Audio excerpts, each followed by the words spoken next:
سبحان الله برعيدو تما كوها فاركان وكجرتا وكوها فاركان والله بالله دلا كوها كان إنا لله حريف كان وحوس داي قبلها اسكقد وحاوا هو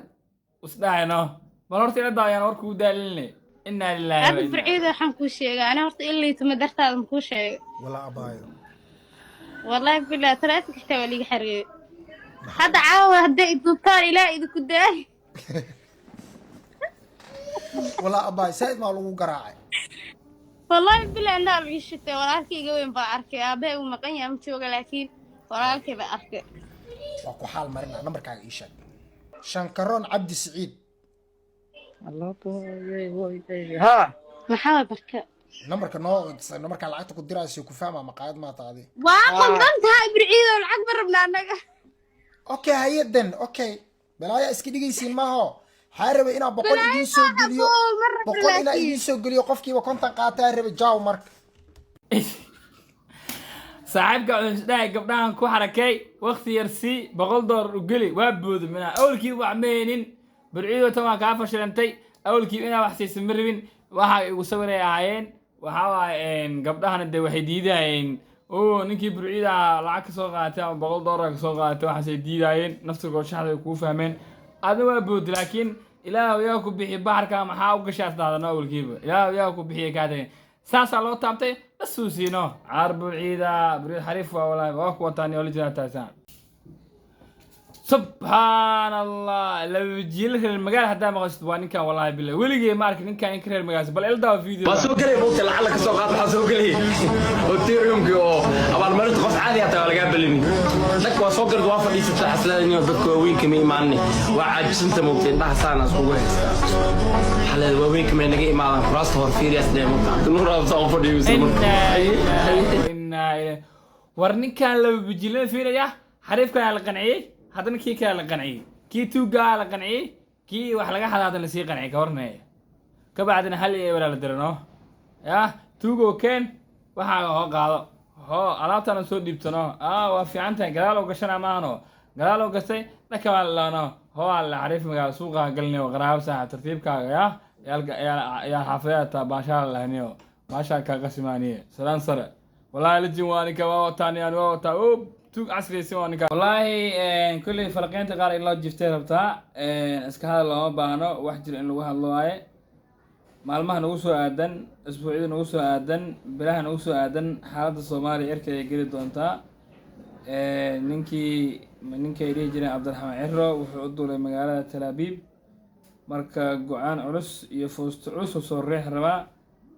kulli Soomaaliya de waxa iyadana waa doodo badan iyo arrimo badan aska haysto waa arki doona iyadana waxay ka falceliso waxyaabaha ugu badan oo la isweydiinayo waxa waaye Cabdiraxmaan Ciro wax uu badan maanta waqti gelinayo waxa waa sidii uu aqoonsi u keeni lahaa maamulka Soomaaliland sidii uu aqoonsi u keeni lahaa xoog iyo xaalad waxay ahaataba saaka sida maqlayseen warbaahinta qaar ay qoysay imaaraadka meelo badan oo asaga uu joogay waa uu iskaga baxay kulli asaga naftirkiisa ma shariyo waxaa la maqlayay in Israa'iil iyo barnaamijkan uu asagana uu ku soo biiri doono markii uu qalabkiisa iyo waxyaabaha gudaha Soomaaliya ka yaalo uu ka qaato marka xaaladda Soomaaliya isbuucyada iyo maalmaha ay bilahan u soo aadan cirka ay galo doon wali xitaa labada isbuuc ama saddex isbuuc aan ugu soo aadan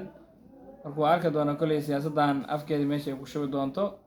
yaay ka ilaawin waxaa jiro barnaamij ay dhahaan bisha koodeeda Febraayo ee sanadka hadda cusub ee nagu soo aadan bisha markay dhamaato in madasha mustaqbal iyo dawladda naftirkooda shir jiraayad ay qaban rabaan shirkaas oo dawladda ay sheegtay in guddi ay u xilsaartay mucaaradka ee laga codsaday guddi minaha ay u soo saari lahaayeen si arrimaha siyaasadda iyo waxyaabaha la isku haayo loo falaqeeyo ama looga wada hadlo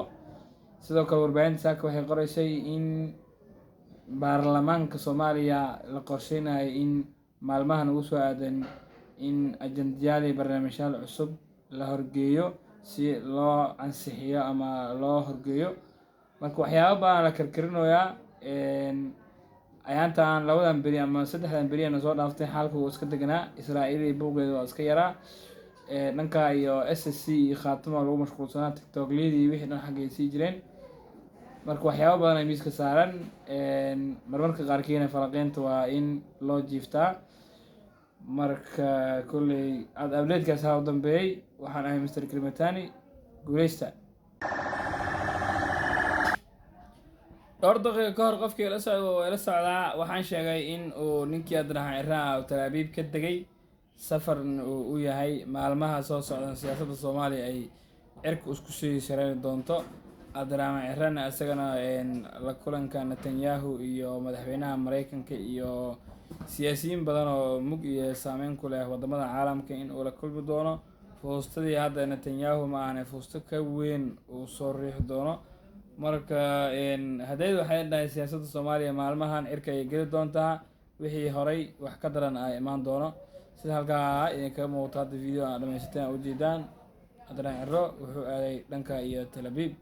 marka fuustuhu soo riixo difaaceeda ka hortageeda Soomaaliya ayaa looga fadhiyaa guuleysta